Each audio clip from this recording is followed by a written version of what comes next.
Outside the hospital in border town Fort Erie, Ontario, nearly everyone has a story to tell about trying to access Canada's suffering healthcare system. I was hoping if I came here, showed up, that maybe I'll tell them how damn dizzy I am, my age, my husband's age, and that they'd fit me in. Instead, they're leaving with an appointment in a week. Sound familiar? A new Angus Reid Institute survey suggests 41% of Canadians who sought non-emergency treatment in recent months found it difficult or very difficult. A few years ago it was way better. You didn't wait as long in an emergency or anything.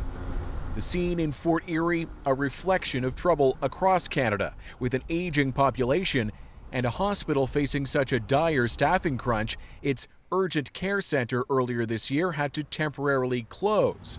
A stark contrast to the perceived availability of care in the country across the river. I would never think that it would come to that.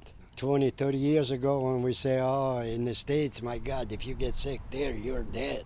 People on this side of the border now say they run into more hurdles seeking health care, with Americans twice as likely to report comfortable access to the care they need.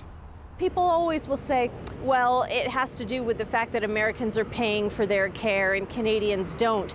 This isn't about cost, this is about access.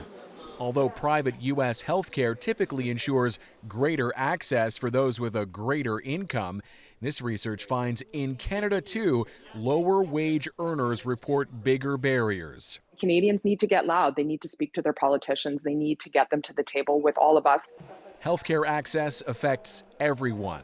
Long considered a matter of national pride, now a concern across the country. Thomas Dagg, CBC News, Fort Erie, Ontario.